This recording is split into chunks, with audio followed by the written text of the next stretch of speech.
Simple, it's free, and it's a universal language everyone understands. It is human nature that when we are happy, we smile. And when we smile, we spread positive vibes. We create a happy and a safe space. This is the simple message of the campaign, that in whatever service we are providing, we are happy to serve the public. We value our people and our communities we serve. This is at the core of the public service values, service and respect. It is often said that when you answer the phone with a smile, the caller can hear it. And that is power of a smile. It starts from you and from me as individuals. Together, we can transform the way we serve, the way we think, and the way we work. Make a difference. Serve always with a talofa and a smile. Be the change, talofa with a smile. Ia e fia e whaafeiloa i atu, whaatalofa atu, ma le lau fonga fia e le mai mua mai a lo tātou atunu, ma lau whaafonga anga i le nei fo i vaenga o le tai au. O le aso lulu, le aso sfulma le tolu le nei o le mahasina o me, lua afe lua sfulma le ono talofa lava, ma lo le soifua manuia ma le langi e mama. Ia o le foi ua mātou whaatasi atu, masui o le ofisa o le komisi o whainga pālota, le tō wha ia li o whaapea foi se o mantafa, ia awa le whaawawina o le tātou polokalame whaalawi loa, ia ai maise ia o le toi whaamanino au nanga ma le tautua ma matafa ioi a le ofisa o le komisi o whainga pālota. Whaatalofa atu se o mantafa, whaapea foi li o mālo le soifua manuia le nei tae au. Talofa lava mausisi, tai au fau, ma le whaawawina o le tātou polokalame pia foi ona iai, ma le ofisa nei o le komisi o whainga pālota. E lava o ave ai ia ma ua mawhitarenga ia leo, ia ma te whaatasi mai, ia e whaawau pia ia tātou polokalame pia ona iai, whaatalofa atu foi le whaafonga ma le mai mo mai, ia ase o tātou wa tunu, le a lava le au nangalo e maua mai ai, whaasalalama nei, ia po whea foi o e maua mai ai, ia e o whalofa ma whaafino i atu, ma lolo foi lo sa, ia le nei foi tai au, ia whaafitai foi utoi maua le nei whelo inga, wa mai atu foi ia le asu sao tina, ia sao tātou iai, ia whainga malolonga la matanga niwa iasu. Ia e whaafitai le fōto e whaingoa, ia o manu ia pia fōi nei tuar ngā ruenga. Malo whaafitai sao noa, se o mantafa, ia o ave fōi lo fonga e whai ma fonga tau mori o le awhionga le komisina, whaapea fōi le tō whaiari o male mamanu o le ofisa o le komisi. Ia ia tu foi le lua lau fonga fia beina manuia le fai unga o le vai aso maso malolo ia ai manatu ia tato wanga ia tato fasoa ni tai au se i lua sa no ai tu sa o le faawa wina o nanga le ofisa o le komisi ai mai se o le restala ia o ava enga ai mana o mia e tatau ona o mai mali sui e restala ai a o fofo mai nisi o fainga filifilinga la iti lumanai ia ala o ta pena ia suio ia le mamalu nai tu malo mo tatou whainga pālota. Whaafitai, o le ananga lava le nā e o lo manatu e le komisi nei polokalame nei na ia whaawau pia. Ina ia aua lava na ia isi alufanga o se tangata, po ni tangata. Ia i le tūlanga fo i o le lato le maua. Ia o se tala mai le ofisa le nei o le komisi o whainga pālota pe o le tā ui polokalame e vai aso o mabai atu. O le whaanangunga leo le komisina ma le pūlenga. Ia ina ia awane i umatu lore palo te tele o ni palo talaiti ia ona moulo fo ileo se leo le ofisa fato atu era mona lo fo ileo le ofisa ina ola lata le se faila palota le ala le na le e fa wa pe ia polo kalame nei ma fa tala noanga nei ina ia longo pe le atunu ma fa ilo le atunu o anga le le ofisa o lo fai le tembi nei o ani ala tu fo ma fa atatia o le isi lima tau sanga po le isi se fulu tau sanga o vaenga uma ia le fina ngalo ia le komisina. Si fa ilo le atunu e le apea fo i ai ni ma tou ia polokalame le ala ia matu polokalame e fa atino tai au ma le aso farali. E tau nei le atunu ala me la ringa lo ko ofisa wa ko me o fai. E tu se fa pena ia le fa na una fo le fionga le komisina ma le pulena. O ala vanga le venga lo ofisa fa atino po ia la tu fo fuanga. Ia tau le atunu o le mafua anga lea la mafuai ona ta pulia ta to ofisa ile aso o le fai ia ni o nga le ofisa o le fai ni polokalame po ni fonutanga fu le to tala no nai ia ni fofu nga le walu mau ia le la tala ia le tatu ofisa wa va e ngai tonu fa ati ia e pila ona ta ua tu langa le resitala o le malama fo i o le atu no i tu la fono lo ni mata ita ina ia nga luenga ale ofisa ia a malama umalava e ngai ia masira fia le tatu watu no ia fo i fa na no le fia mo komisina ma le ofisa le ne ia la atu tu mai te isi lalo ia le tu langa fo i le faitio ia matala e fisilingi ai te tu ia i le ofisa ona o le telo por kala me fala wilone pe ona ia manatu pe o le fola sanga le o vaenga o le afa pe ona ave ia le fa fonga fo le tatu watu no ia ile le foi vaenga o le tatu por kala me le ala pe ona uta uai ia matu por kala me mo le aso ataya io la fala tele atu le sunga ia di o ia isi o ngalbenga ia por kala me fa alwalu la vale office ta o si le fiera tu no mo sisi Aftai ia sauno ia no to fali o Aftai o te manatu o le taimini nei ia le ua pe ona sauno ia le fiong fo ia seu le tulanga fo o ngaluenga fa tino le official taimini nei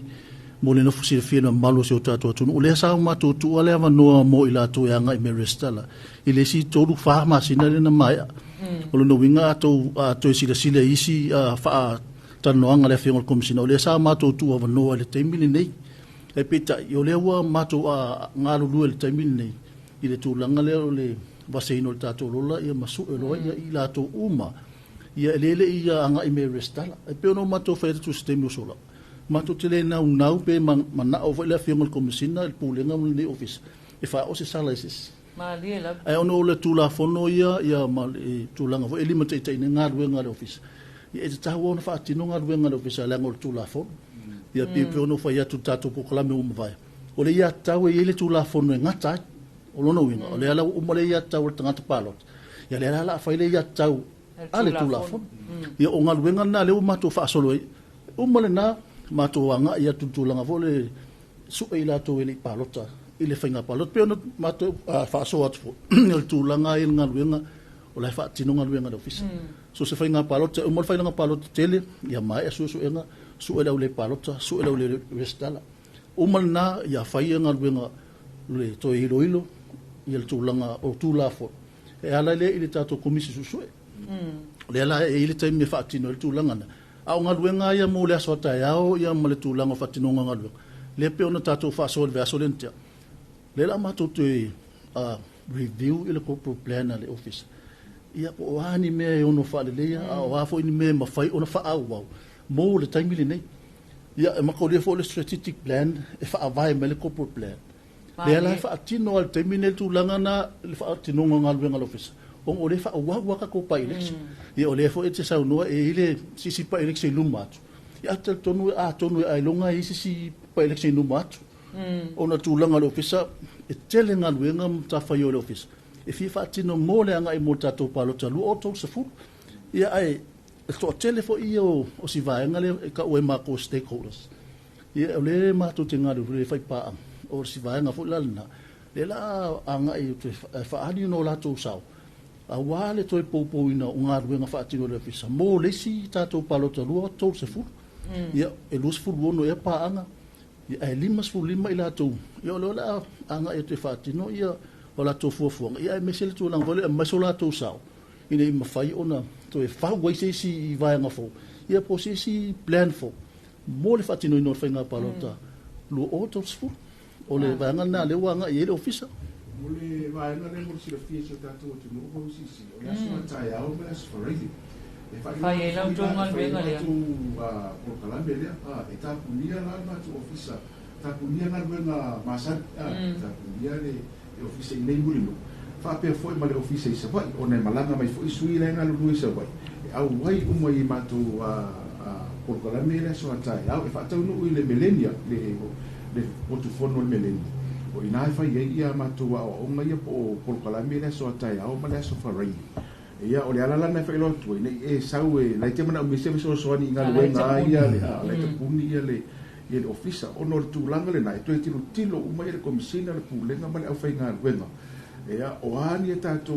o ani ni baenga wa usia le o ia vai ni plan wa ausia wani plan o lau to titi ausia wani si plan vo le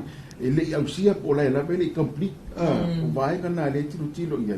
ia po kala me ia office ta o ila si fier ta to wa pe wa ia me la office o fai ale mo ki ko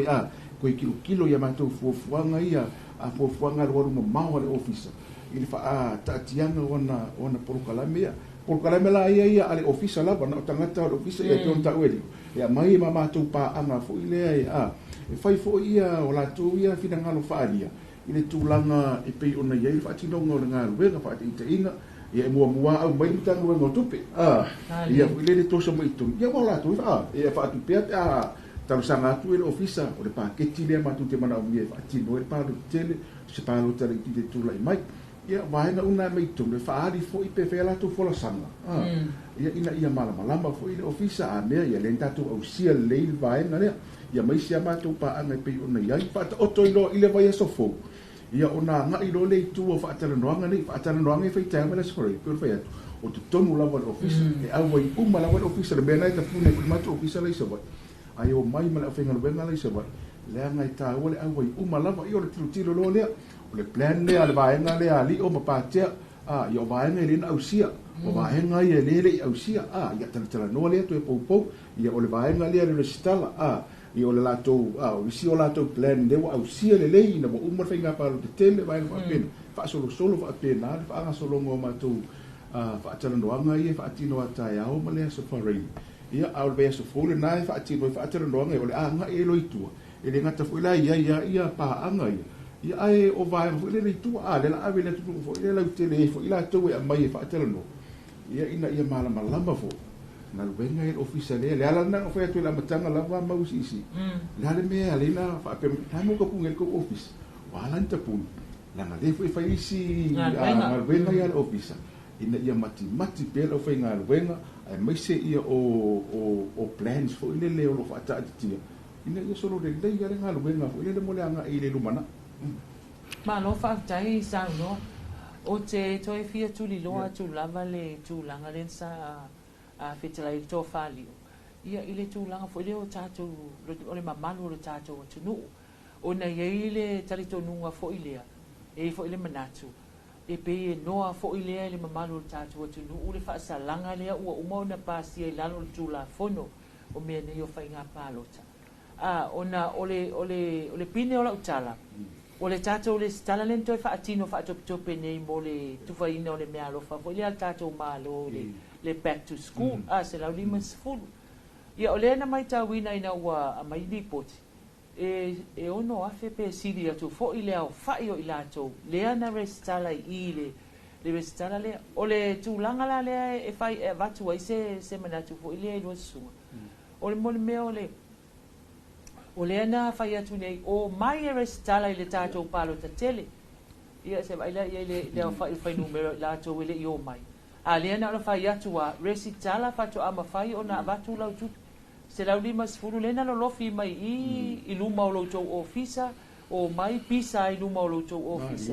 ei fea o le winga fo i lea o le whaamatalaga o le noa fo i lea i lo tātou atunuu pei e mamai a latou le tūlanga le tau mawhai atu i le ofisa o le komisi ina ia resitala uma tangata uma o laua ia tatau le whai o lau filifilinga sa ili ei o tātou tofi te tonu o le palemene o Samoa.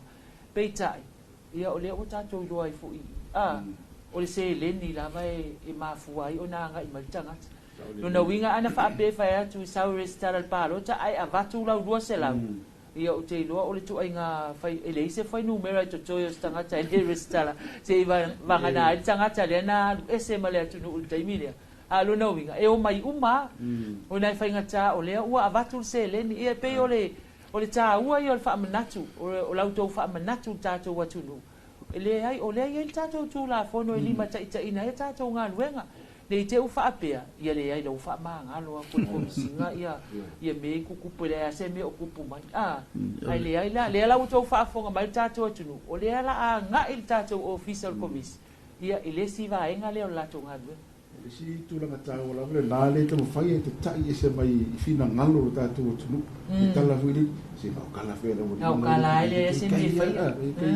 io kala na re bo ka o beso gei e luma mai ngoa a kua ko ngoa e kalanga e lo koe manga kuen kalanga lo ngo winga o le manatu le na le te mo fai lo vise a isi fo le o le to enga me e ke foi anga kala e fa fe me ka au ala e le se fa fe me le fai ko e ala e fa salanga pa tu langa ina wa ale kupu fu e le fa pero o le ai la e le pelo la kala ai lo winga lo tala ko foi tu tupu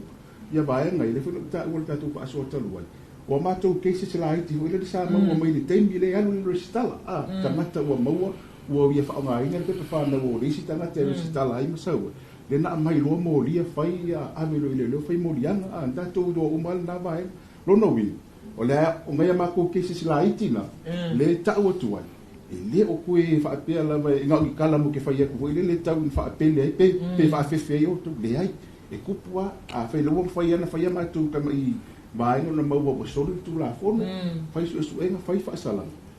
e o ala ile tu la fono le o le nero si tala ma le palot ia fa pena fo ia o nala tu la fono a mo si ia le si va nga fa popo to so no ngaseo io tatu tangata o le ele o se mea fo ele o se mea fo le tu langa le tatu pespese ele tūlanga fo le o mai restala e whaasala o tō.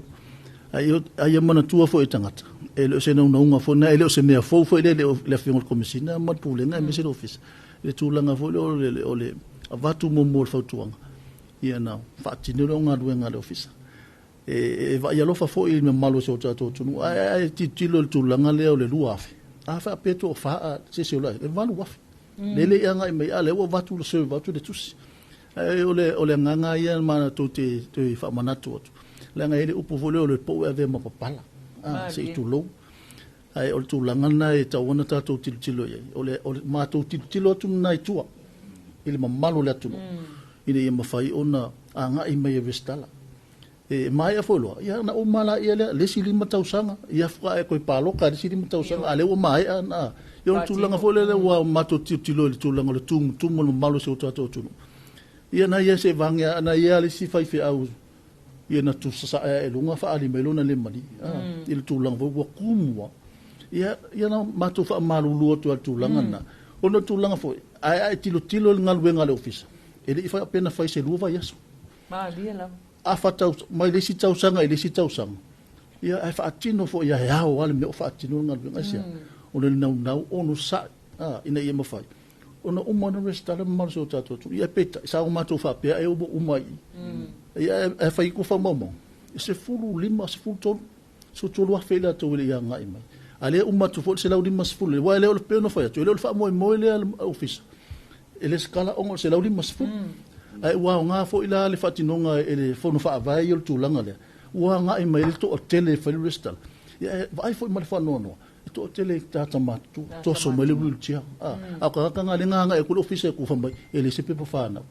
na failo se la lima se fulu failo pe fa na ia o ko nga ma fo ko nga mindset nga le ma ko kamu fai ya le office ia ave ese sui ia tato ma fo tu langa na a wote sau ina ia mo se mea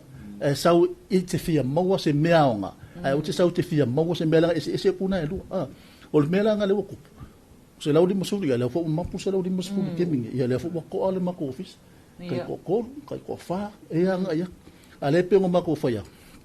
sa ngo fo se ele alo la ma to la fo le la fa tino tu la fo ya fa manulu ko a fa pe o se ko ko sa we fa sta total wa ka ko o le mol sa mo e fa afsanga tal no yes tal no ia ma fa manato tu fo ia ma va tu fo a fa pe fa o ma dia ia e toni la rua e mali o le o malo ka mi ma ko o ka mi ko la fo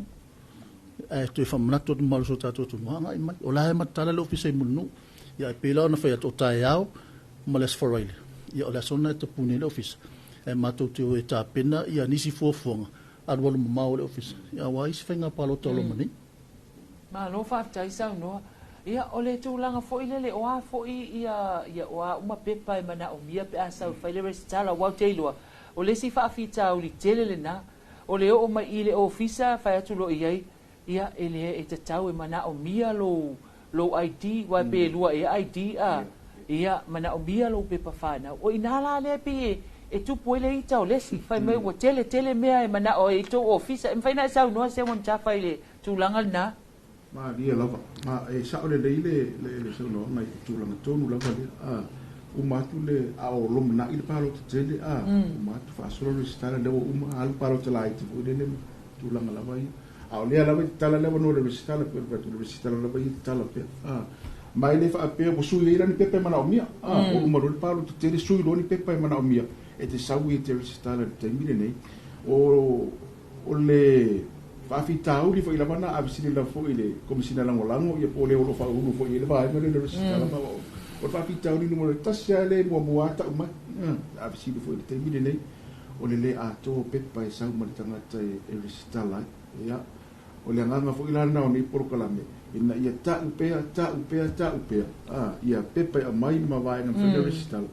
ina ia pe tala nta wala wani isi alfanga o tanga te peso ko ke fai mai ia me ko ke i ta u mai lave mai pepa ia pe ia ona marie o le pepa fa na wala pepa mo pepa ita wai pe afi lo vis mai le pepa fa na o ia ro sua fa ko ile le mo wina to sang fa na tu langa mana ia mari ai ti ro mai fa ma ni ia le pepa fa na le mele na ni ta pa le ai ti ina ia mai tau fuka pepa whanau, ina isi hata o iai. Ia, mani ia. Tau ina, nā re pepa whanau, ama wha maunga le maua i o le aso whanau, ma mātua, a o le ai tile, a leo na mana o mia, e ama ia wha amau mia, o i tonu e ana re pepa whanau, ina ia tutusa le nei wha maunga le ilungo le ai ti, le wai ai ma le ata, e tiro atu le, ni ima te mai tai ofisa, o oe le te nofo mai luma i, tusa le ilo i suafare pepa whanau, tusa ma le suafare le ai ti, mau fōringa ni lo IT, fōringa ni whaasana e male di male tama itai ofisa. Ia maisi pepa IT e pe ona whai atu awa apea lau tama pensione. Politina. Au mai runga IT pensione. Orona pepa whanau lava. Male IT pensione e au mai. Ia e whaamauni ai le tama male tina. Ia o le passport. Wadi whai ko le leisine le taavale. Ia po le passport fo. O vaenga na le iai ata. Ata po ile le mwhai ona whaamauni atiri ai. Ia le tangata le sau e resitala. Ia mawhai ona whaafai ngofie le whaatinonga o le resitala. Lona winga, e te mawhau te sau te resitala, pia whaapele wa ato lo rua tasi. Ia po le whipatua e fo i mai. I ngaruenga whaawai taimi, pesa e anu i ngaruenga fo i le whaaseila i lunga o waa. Ta pena umamai. Pepa nā, ia mua lava, le pepa whanau. Ia tiro i ma pepa fo i e pia ona ta ua isi pepa e. Pepa matailes. Pepa matai o vaenga, umana e sosori mai fo i dio. E whaamana malama umatu pepa i e ni whaona au mai. E ala ona mana au mia pepa ia. E fi sosoani i la resitala, ina ia sao le lei. Whaamaumonga o e rela atu i tonu o le lola lau tu malo. Po le alawa se tei fu i le e a tore se fumita usanga la e fina ngalo e tori diu ia lau palota wale tu la fono na le tei mire. Ai e whini wa ia. O le alawa tu mau au whamatalanga. O le vaenga tau, o le vaenga mana, e le ua o le saunua ngā seu. O le tūlanga vo le o sao whamamonga. E ia nei sui se, e vo nei sui tau vasa sa tau vale e finga palota o mavai atu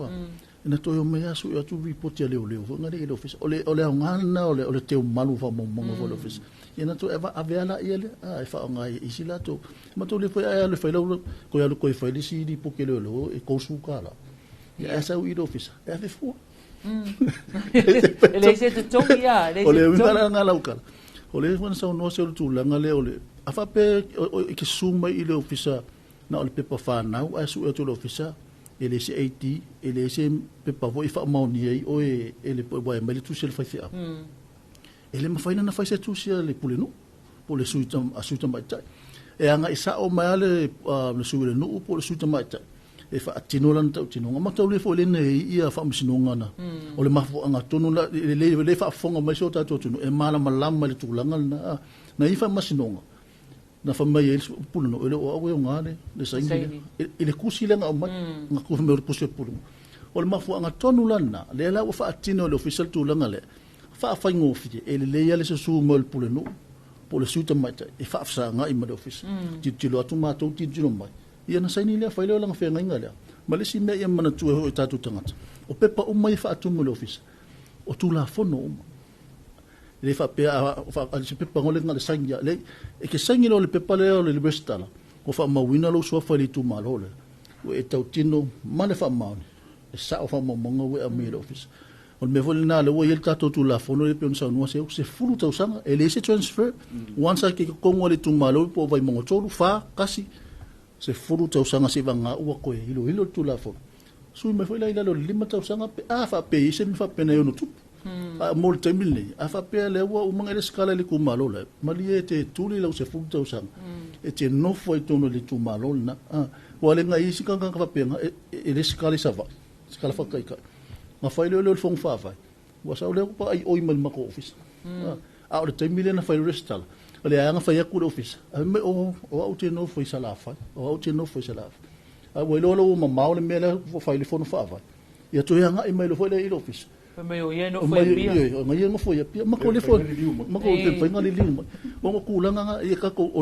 o tu la fono umane. O tu la fono ma vai on fatino. Me fai nga le ko ke ma e ki liva ko le office. Ave se lo pule fa me moto office na fai nei moto le mai ma fai ko ngaki nga si suwa ko e fa tino le interview lu mo ke me le fai la lo restala o felet fina ngalo te restala o ani fa mo ninga o ani fa mo monga ne sa mo o me malna e tana no to le office ya pole ni tamai tai pole ali office ili tana tale anga e fa tino na restala lo no mi o ma yo la ngalo office a o lo la te mi ko ngolo la mali e se furu tau sanga te nofo. E te nofo ele tu malo le ma anga va ai tu malo le a. Ia malo fa aftai sa no e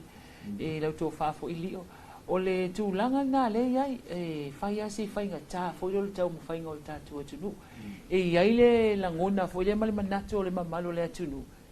E lili watu tu la fono ma fai nga fa vai le office i mea fina ngalo ai la to. A fa pea sawi i fai le restala ai o le taimi we se mea watu pu mai.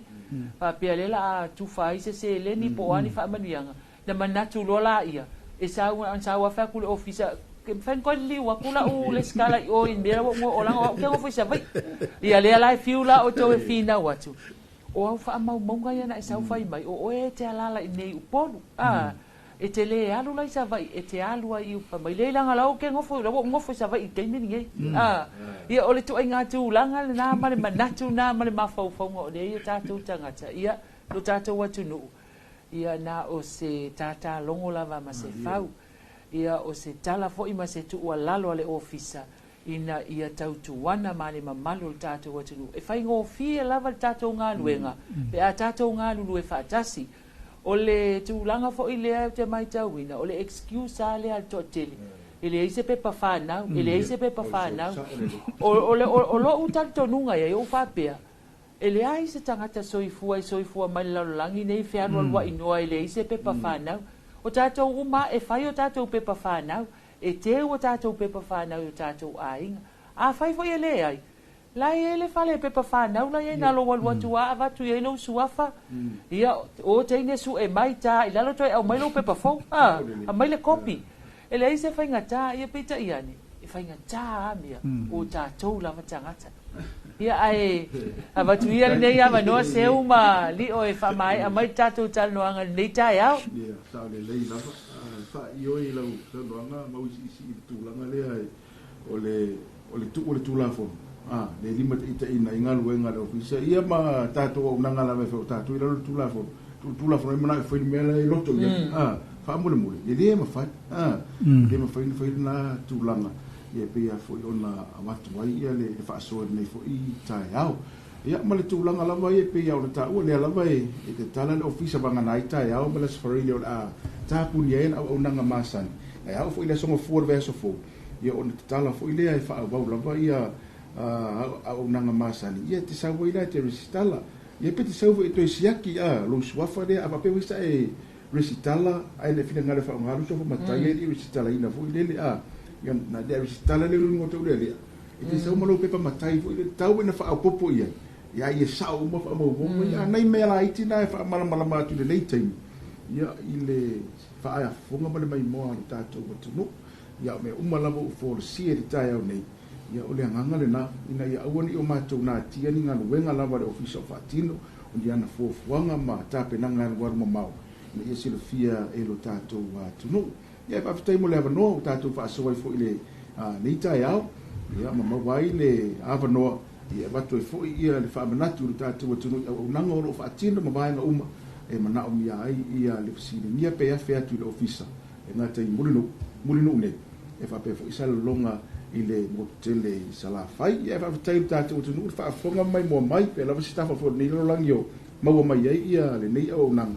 ia o le tūlanga le nā ma le whaaso atu ia le ofisa o le komisio whainga pālo te whaafatai tele lava ma usi isi mo le avanoa ia ma le polo kalami le nei fo i le nei as no whaatai sau noa se uman tafa ia lo tātou atunu o le nāwa e mai mua mai ma e whaafonga i le tātou talanoanga masui o le ofisa o le komisio whainga pālota le sunga ia se uman tafa whaapea foi tofa ia lio ia e tusa foi o le tautua ma le au nanga a le ofisa o le komisi o lo whaatino nei au wale mamalu o le tātou atunu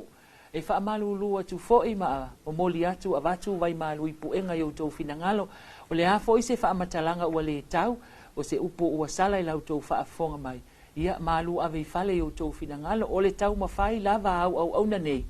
ina ia whaamanino ma whaamala malama i le nofo sila fia lo tātou atunu le tautua male au nanga a le ofisa o le komisi o whainga pālota ai talitonu ia ua manino le tele o vaenga to e maua se isi lao o iluma tātou to e wheiloa ai manatua o tāi au e tāpunia le ofisa o le komisi ne i te ua ieiso uwha moe moe te anga i mai mo sau resitala o lea i tāpunia i le aso a tāi au o na toi te tala fo i lea i le aso tofi ia ma le aso whareile o le neiva i aso ai na o le aso a tāi au o le a tāpunia i le tātou ofisa tātou Paul Kalame na ma le ofisa o le komisi o whainga pālota se i au lia staimi o iluma ai mo le taimi nei manu te leina le nei aso Samoa faso i fua ia.